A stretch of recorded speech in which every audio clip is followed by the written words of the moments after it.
Hello, hello, hello. Welcome everybody to Fantasy Football Sevens, episode 7. Already episode 7 in the year talking about our league. Welcome to the show. A very good friend of mine, a guy I've been competing against for about 4 years. Welcome to the show, Girth Brooks. Cody, how you doing, man? Oh, I'm doing good, man. Appreciate you having me on here. Yeah, dude. I appreciate you taking time out of your day. Hold on one second. Taking time out of your day, joining us from the mean streets of Austin, Texas. I'm very glad to have you here. Uh, Joining the show from Texas, but a Colts fan, man. Right before we tell everybody about yourself, remember Kawasaki's disease? We just donated a little over $1,600 for two foundations, one in the USA, one in the UK. So if you see anything looking like that with your little bitty kiddo, just make sure it's not Kawasaki's disease, okay? Because it's the number one leading acquired heart disease in developed nations. So that's something we need to put a whistle on, check on, and get that going because if you're listening to this, odds are you're in a developed nation. So let's just get that taken care of. Everything we do here is because of that. Kawasaki's disease, go find out about it. I thought it was a dirt bike, a quad, or something like that, but we're over here spreading the gospel, my man. Cody, I've been playing fantasy football against you for about 4 years, my man, four or five. And explain that to me. How did you fall in love with football? How did you fall in love with fantasy football? How did you fall in love with the Colts? Tell everybody who you are, my man. Oh man, football is just fun. Like it's something to get away from everything. You know, Colts. As far as the Colts go, when I was a kid, I was born in '90, so when I was a kid, growing up, Peyton Manning was the dude. And I just fell in love with the Colts, even though I'm from South Texas. Just fell in love with the Colts and stuck with them. Uh, I'm just dedicated. I'm loyal. I'm sticking with them. I ain't, you know, I'm not a bandwagoner. I work with a couple dudes, man. They're bandwagon ass motherfuckers, and it's horrible. Uh, but that's it, man. Like we live in Austin, Texas. My wife actually just pulled in the driveway, but Uh, those wings are they're gonna get you up there. Like I said, yeah, man. we won't keep you And long. yeah, we got a 4 year old that just started preschool, and she's going to school with my wife because my wife's a teacher, and then we got a he's almost 1 year old. He'll be 1 year old at the end of the month. So just just Busy. You're busy, yeah, man. man, doing that. No, that's awesome, dude. Like I said, I competed doing it in the Bay, which is the league I created, which is basically it's real similar to fantasy football sevens. We didn't have the super flex yet, but we had the same amount of IDPs, the defense, the kicker, all those Yeah, things, man. And like I said, so you got a couple Colts on your fan. We're going to talk about Blankenship in a minute, but first, your Week 1 team put up 189.95 points. Just wasn't enough this week to get it done. Some weeks that's enough. You lost by 21 points to Mundi, but it's not a big deal, man. Why don't we just pull up the screen real quick and let's take a look at your team right here. You're going to have losses. It's hard to go, particularly in a 16-team league. I haven't seen anybody go undefeated in a 16-team league. So, yeah. losses are part of it. But let's take a look. You went with a stack right here, or what I call a double down of the Panthers with Baker Mayfield and Christian McCaffrey. Now, did you draft Baker Mayfield? Because if so, he was a Brown when we drafted. How did that happen before we get past the first two? How did you get that double Uh, down? Man, so it wasn't much of a strategy at that point. Like I took Christian McCaffrey where I did. I feel like I got him at a good point. But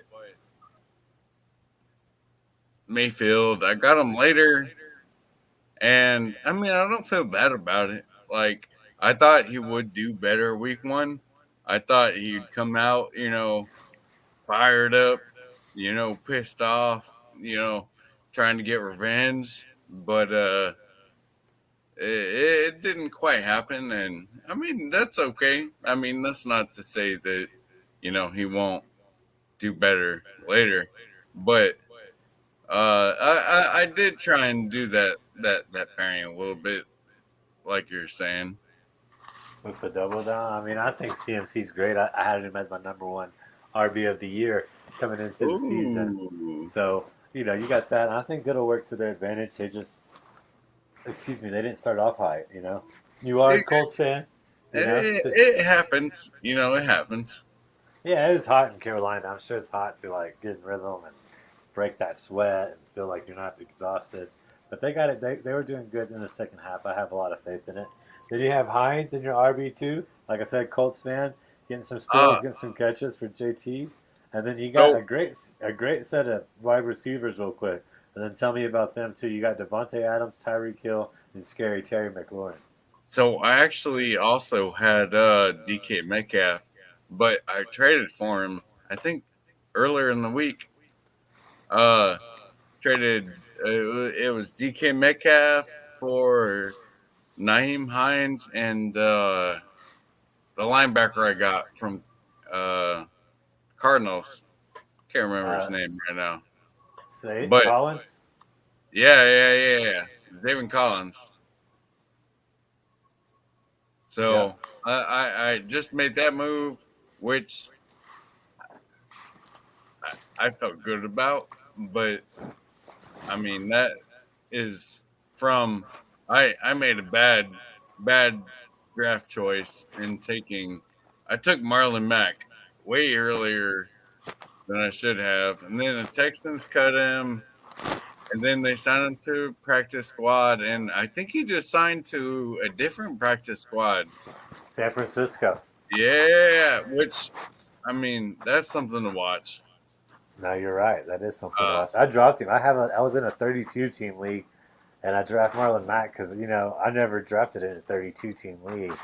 So the running backs were pretty damn thin by the end of yeah, the third round. So yeah, he could turn into something for sure. dude, he's got talent. Like he's good, but it's just one of those situation kind of things. Right.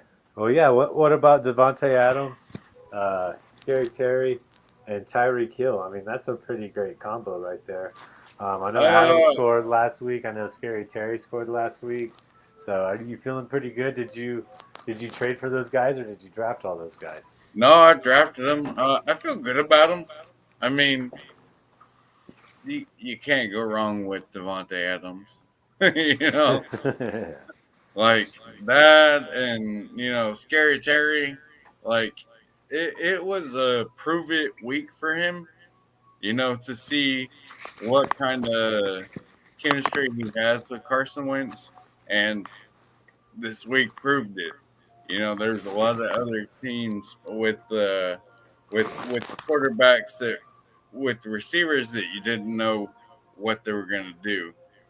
Like in Philly with Devontae Smith, like in Jalen Hurts, like he didn't do anything. 0 points, absolutely 0 points, Yep. and it just confirms that. Like it feels good. It's a good No, thing. yeah, no, I think yeah. Wentz showed that he was willing to throw him the ball. He wanted to have faith in him. Threw a couple tight throws along the sideline to him. So I think Wentz has never been one to shy away from cover. Like he'll hold the ball a long time and take the hit. He'll throw the tight throws. He'll throw the deep throws. He's kind of a risky quarterback in that sense, but it's a lot of confidence in himself. And that was a hard battled game. I caught quite a bit of it on Red Zone. And it was because Washington and Jacksonville kind of kept going back and forth.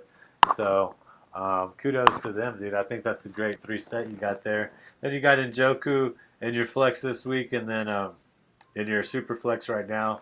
He could turn it on. We'll have to see what's going on. I got him in a lot of leagues, so I hope he does.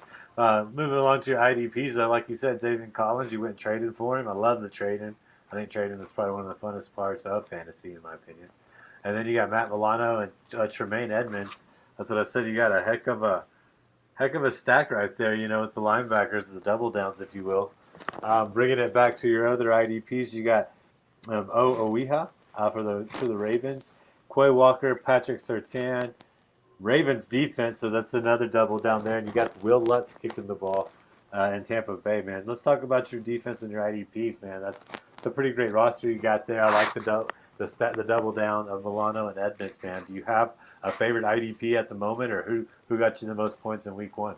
Oh man, so I mean, anybody on Buffalo's defense is gonna be money right now. You know, uh, having both the guys, both the linebackers, is kind of tough. It's kind of a risky thing, I feel like, but they're both studs. Like Tremaine Edmonds could possibly be the best linebacker in the league. Um, of course, instead of my boy Shaq Leonard, but Maybe he uh, comes back this week. I got him in about 3 or 4 leagues. I need Leonard to oh come back. yeah, dude, I got him too. And when we were there at the game, I was trying to get an autograph from him, but he wasn't having it. Yeah, let's talk about that, man. But let's just go over your bench players real quick, and then we'll talk about that. So you have Burkhead, Hubbard, Chark, and Kittle on the bench right now, which means you have one free spot that you need to get used at least. So take a look at that, my man. Just giving you a heads up. So I mean, Kittle, that was a surprise. Not gonna play. Uh, I mean, when he's healthy, you got to start him every week. DJ Chark actually did pretty good. I A love lot of Chark. people were, yeah, it was kind of questionable. A lot of people were questioning how he was going to do. Um, but he turned out he did good. Um, I got Hubbard. That's my handcuff. Yeah, you got the cup. For McCaffrey. Uh, And then out Burkhead. there. Oh yeah. Well, Burkhead, yeah, he did better than I thought he would.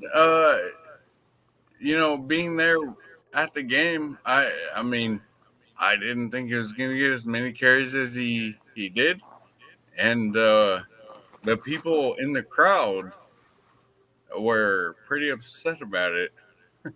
Honestly, they were they Yep. were man, they were cheering for Damian Pierce. They wanted Pierce to get the carries. No, yeah, no, yeah. He got so pumped up, and I think, yeah, Rex Burkhead obviously showed that he was going to be the guy they trusted. They kept him. He's utilized in a lot of ways in that offense from what I remember watching in that game. Well, Uh, yeah, but he yeah, go didn't ahead. do Go, bad either. go say it again. Oh, he didn't do bad either. No, Like no, he he didn't. he did good. Let me see. Let me look at his stats real quick, actually. And what was it like? Were you in the like pretty close to where you took that photo, or was that after the game, or Oh, because dude, no, our seats because were front row. really? Yeah, man, Oh my gosh, dude. So you're probably on that video. If I go back and look at it, you might be like get a glimpse of you. it was With the, wild, dude. I can send you a picture real quick, dude. I painted a horseshoe on my belly. yeah, I need you send it to me. I need to have it preloaded. I'm gonna send it out when I talk to everybody. It's on my phone. I don't know if I can get it on there. And it takes some trickery, but yeah, let's see if I can get it loaded real quick. I'd have to get it back up, man. Yeah, make sure you send that to me again so I can get it loaded. And yeah, but Rick Burkhead actually ended up having 9.5 points in fantasy football sevens, 14 attempts. He was on 71% of the snaps, 40 yards rushing, 8 targets in the passing game, 5 receptions, 30 yards. So yeah, I mean, I think that's a heck of a snag, and I think he's going to be utilized. Ninth year, but he's still got some pretty good tread. Guy from Nebraska. So just to round out your team, before you talk about the game, really, you got one quarterback, 2 running backs, 3 wide receivers, 1 tight end, 5 linebackers, 1 kicker, 1 defense, and 1 defensive back, man. Uh, so, having said that, man, how was the game? How was being at the game live? Have you been to a Colts game before? Yeah, so this is actually the third one I've been to. I went to well, actually, two Colts games, one Broncos game. I went to one when Peyton Manning went to the Broncos years What ago. was that in Houston too? Yeah, they've Nice. all been in Houston, Yeah, and I've been then the to. last one was in when the Colts played the Texans in the playoffs. Oh, and beat him with Andrew Yeah, Luck. Was that with that, Andrew yeah, Luck? that was Andrew Luck's second to last game. Oh my gosh, man, that's incredible. That was his last win then, huh? Yeah, Yeah, Andrew yeah, Luck's last dude, win. Yeah, it the was sheriff, man, wild. I didn't get to like highlight it. You're pretty lucky having Peyton Manning growing up and then going to Andrew Luck, and you're kind of going through what I'm gonna have to go through as a Packer fan, going from Brett Favre to Aaron Rodgers. Like, is it gonna be a bunch of veterans? Is it, it's gonna be the shuffle? Because you're basically on what quarterback four since Andrew Luck, right? I mean, there was Brissett. Quarterback Uh, five. Five? Who are they? Run them Man. back for me. Can you name them all? Brissett was the first So one. you got Andrew Luck, you got Jacoby Brissett, you got Philip Philip Rivers, Rivers, you got Car- uh, Carson Wentz, Carson Wentz, and then Matt Matt Ryan, Ryan. I and feel was like there there's one? somebody in between there though. Scott Tolzien started some games, He right? did, yeah. Maybe that's it. So yeah, I mean, five QBs, man. That's insane. Because Andrew Luck, in some ways, feels like he played just a couple of years ago, but that's really not true. I mean, he carried me to a championship. I didn't win that championship, but he got me there in the Bay. Yeah. I think the year before you joined, and he was good, dude. But yeah, so that was your third game, and you've never seen a tie, right? No, dude, it was ridiculous. Like I when they kicked the Colts kicked that field goal, I thought they made it. Like I was cheering. The one that got Blankenship fired. Yeah, yeah. And then the dude next to me is just like, and I was cheering, and I looked over at him. He was like, Is he a uh, Colts fan or a Texans fan? "Oh, he was the Colts man." Uh, were y'all on the Colts sideline, I guess, or what? Yeah, we're on the Colts sideline. Man, so you were pretty close. Like when you were that close, because when I was at Texans Stadium, I went to the Packers game. We bought nosebleed sections. It was a Monday night game. Houston was 5-0 or 6-0 at that time. Green Bay came in like 2-3 or 2-3-2 or something like that. I think they were 2-3, and just lights it up. Aaron Rodgers threw 6 touchdown passes, I think, in the first half or something Man, like that. So we got to like get right next down to the field too, and like I just remember seeing Charles Woodson and AJ Hawk and Clay Matthews, and when you see those guys even at that level, like your respect changes for those big guys.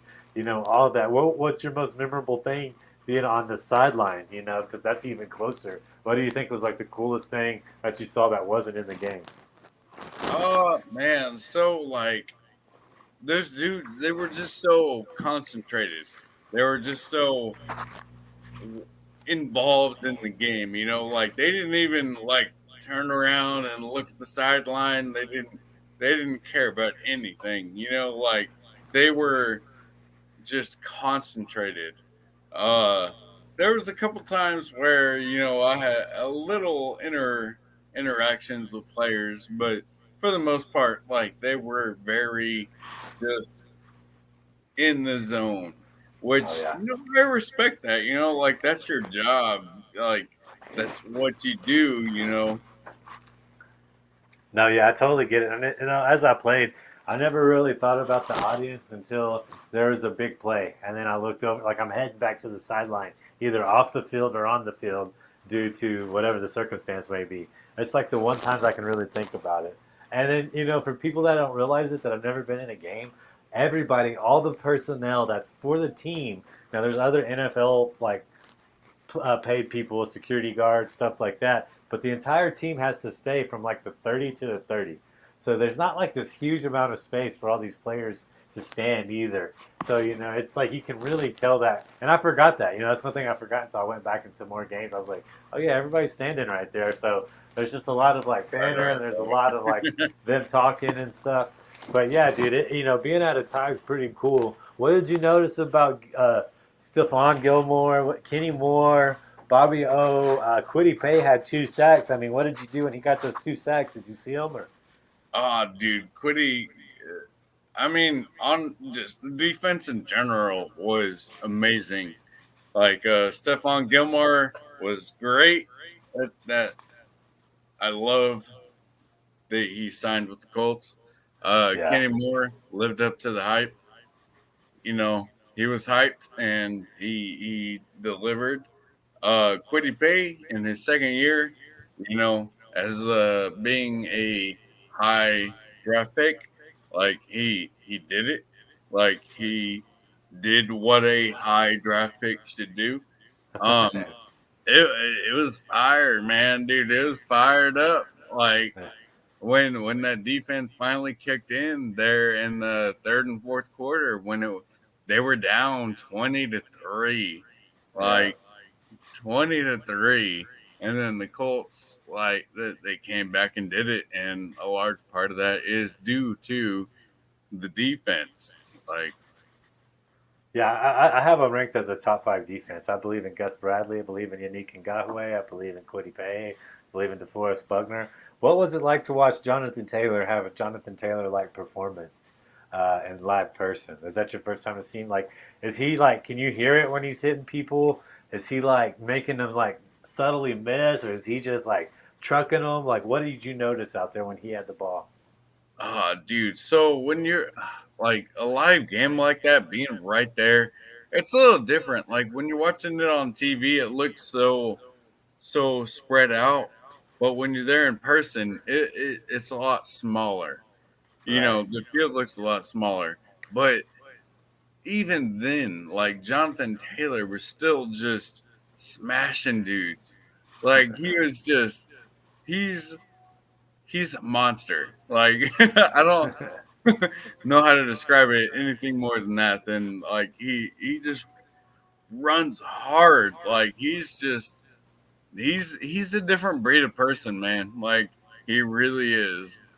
He looks every bit the part. He's one of my favorite NFL players, man. Well, let's wrap it up real quick.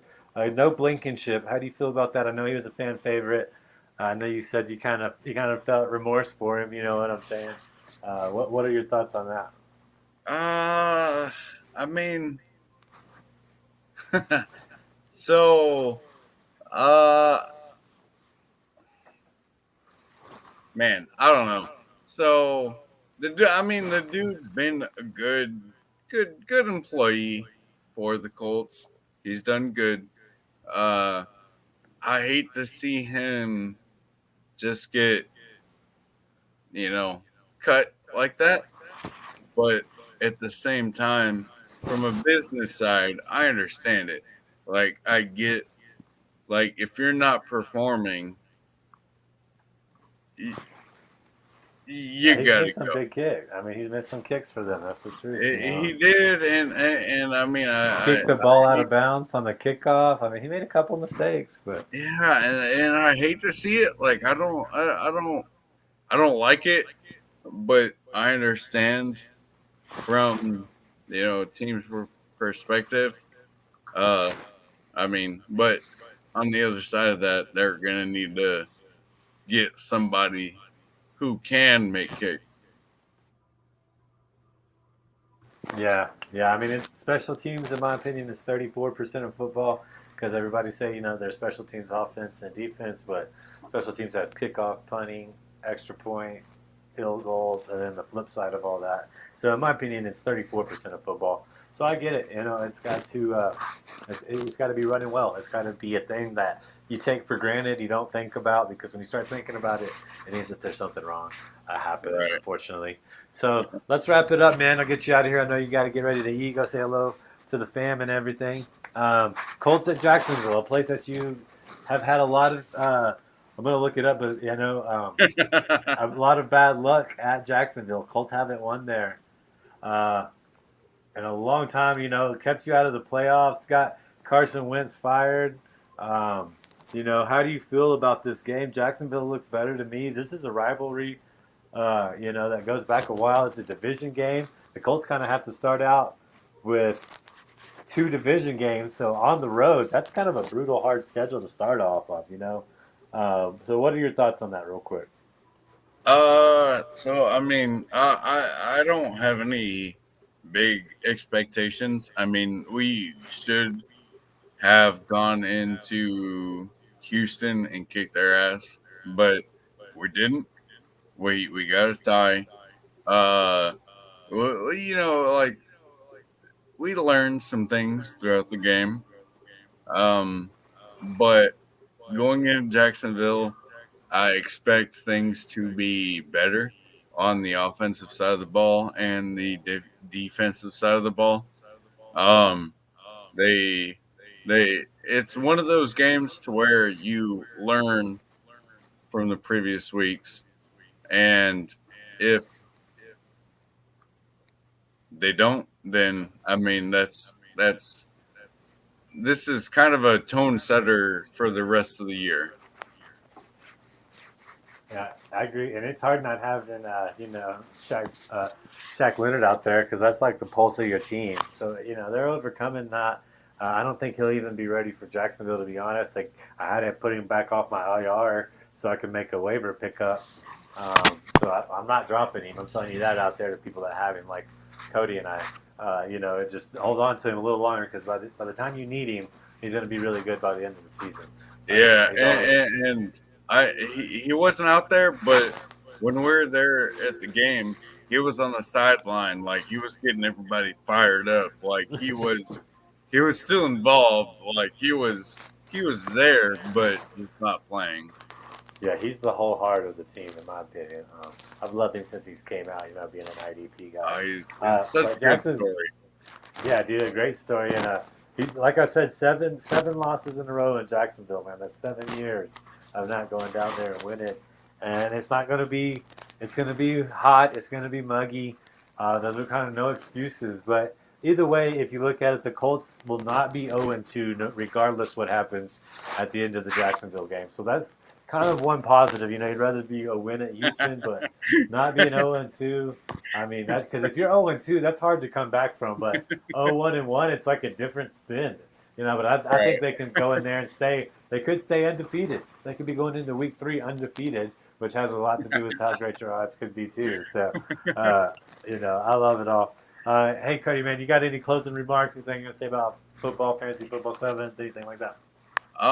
No, man. I appreciate you having me on. I appreciate playing fantasy football with you, dude. Like it's been great. Like I prior to joining the league, I had no idea who you were or anything. Like I joined from a coworker, Mike Menchaca. Yeah. Like no idea, and we just become bros like this. Like this is awesome, man. No, yeah, that's fantasy football, man. It definitely brings people closer together. Like I said, we have daughter the same age, a son the same age, going through the similar, pretty much the same age, going through the same things in life. So, yeah, dude, I'm glad that our friendship continues to grow too, and we talk about things other than football and stuff as well. But I hope you do well in Austin. Tell the family we said hello. You guys do well up there. Enjoy that fall's coming and a little bit of cooler weather's coming. I hope you guys enjoy that. And thanks for tuning in. I really appreciate you joining. Girth Brooks and the Danny Trejo League, man. It's very competitive. Everybody out there in fantasy football sevens, keep battling. It's a long, long marathon. Fantasy football is far from being a sprint. So everybody that thinks they've made all the right moves after week 1 probably haven't. So just keep that in mind. Keep rocking with it. Thank you guys so much for joining. I'll see you guys next week. We'll see how everybody's going. The Game of the Week stories will be up, or they should be up after this show, as this show's ending. All right. Have a great day, and you guys take care. Christian.